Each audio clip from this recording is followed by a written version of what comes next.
Let me help you another step. Would it be useful instead of you seeing, well, none of you are inside here trying to search around going, what does this emotion mean? I don't know what it means. Let me give you 9 emotions and what they usually mean. Okay, would that be helpful? Great, sit up in your chair with some energy then, put yourself in a peak state, and let's take a look at what 9 of these emotions, or 8 or 7 or whatever I put up here are. Number 1, fear. So if you're feeling fear, what does that mean usually? What's the message? The message always is that you need to change something. Is that true, yes or no? So every negative emotion means I've got to what? I've got to what? Change something. Either my perception or what I'm doing. Fear means that you got to prepare for something. You're afraid because your brain's saying message is prepare. Change what you're doing and get more prepared. Prepare for something that's going to happen so you're better prepared for it physically. Now sometimes we just indulge in the emotion and we stay in the fear and we really aren't prepared. For example, let's say you're going to get up to speak in front of a group and you're prepared, but you still have fear. It's because you got the message, you did the work, but you didn't shut the emotion off and say, you know, I am prepared. No reason to be afraid anymore. I'm ready. I'm ready. You never told your brain, it's okay. You don't have to give me the message anymore. I've done my work. Okay? So it's saying you need to prepare for something. Maybe it's a physical challenge. Maybe it's preparing for some loss that may be coming up. Something's about to come up and you need to be prepared for it. Okay? Just get prepared. But once you get prepared, get off it. Let your brain know, okay, I am prepared. Move on. Focus on what you want now. What's hurt? Hurt usually is telling you an expectation you had has not been met. Just telling you, hey, you have this expectation, it's not met. So what should you do when you have an expectation that's not met? You should focus on what you do want now. Write down your notes. Focus on what you do want now. Don't keep focusing on why you're disappointed, or how somebody disappointed you, or how you feel so hurt by them. Okay? An expectation wasn't met and you need to change your approach. Focus on it. Or it means you need to change your communication. Hurt means you expected someone to treat you a certain way and they didn't treat you that way. So you need to change your communication. You need to come to them and say, you know, I need your help. You know, when you communicate that way, in the past I've interpreted that to mean you didn't care. I know you care because I know how much you love me and I love you. But you know, could you help me out this way? What does it really mean to you when you do that? And then listen. Say, you know, in the future, I'd really appreciate it if you do it this way instead. Would that work for you? Would you be willing to do that? Okay, great, fantastic. It's a message that says you got to communicate your needs better if you're feeling hurt. Hurt means I need to communicate my needs better.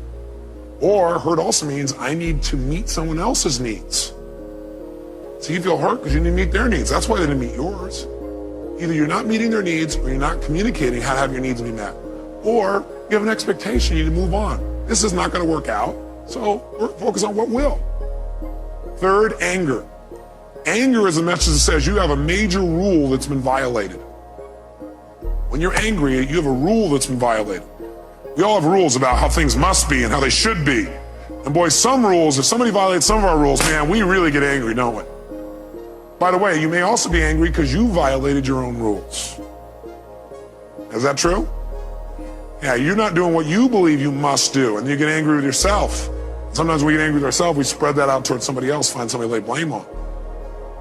4, frustration. Frustration is a message that what you're doing isn't working, and that you need to what? Change. If you're frustrated, it means you still can succeed, but you got to change. You're frustrated, says, God, something's here and you know you could succeed and you're frustrated because what you're doing isn't working. Change and you can still get what you want. Flex. Disappointment. Disappointment's a message, again, you expected something to happen, it's not going to. So immediately focus on what you want now. Focus on what you want now. It's a message that you have to get off it. You need to let go of something and move on and focus on what you want now. Guilt. Guilt is a powerful emotion if it's not abused and overused and indulged in. Any of these emotions are lousy if you indulge in them. Would you agree with me on that? Sit there and indulge in your fear and your hurt and your anger. Indulging means you keep focusing on the feeling instead of getting the message and moving on and learning. Guilt, though, can be valuable. It's telling you you have violated one of your own standards and you need to do something immediately to be certain you won't do this again. You're having that pain of guilt because your brain is saying you just violated one of your most important standards of your life. You violated one of your own values. And you're going to keep getting this pain until you make yourself certain you're not going to do this again. You know what some people do? They just keep going back and feeling guilty about what they did in the past. The message is saying, get clear you broke your own rules and commit no matter what, you're not going to do it again. Make it clear, be certain you're not going to do it again, and your guilt will go away like that. Because that's the purpose of guilt, to make sure you don't violate your standards and make sure you do it well in the future. Could your standards be unreasonable? You bet.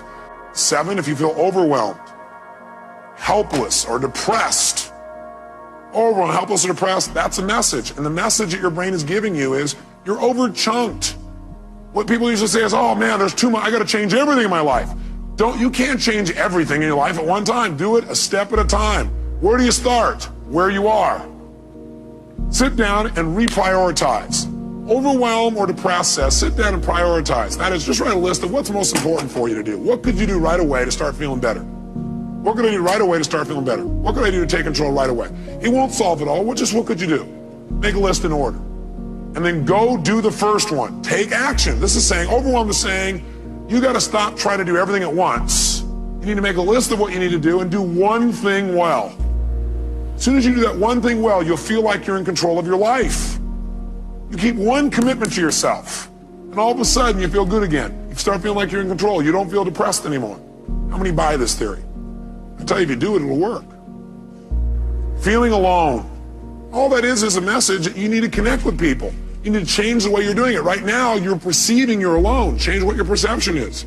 You need to change your action. Go out and meet somebody. Go out and talk to somebody. Go out and initiate. Go out and be more loving. Right? So if you're feeling alone, it means, hey, go out. It means you need to connect with another human being.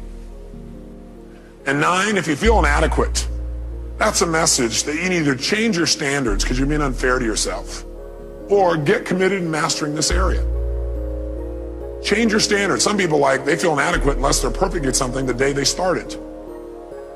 How many were great the first day that you ever tried to tie your shoes? No. How many of you are confident in tying your shoes now? Can I see your hands? How many are real confident? No. How many feel like, man, you can flat out tie your shoes, no problem? Let me see if hands here. No problem. Why? That's right, because you do it all the time. So you do anything you do over and over again, you get good at. If you're feeling inadequate, it may be because your standard is you're trying to be perfect the first time. You're not going to be perfect the first time. How dumb.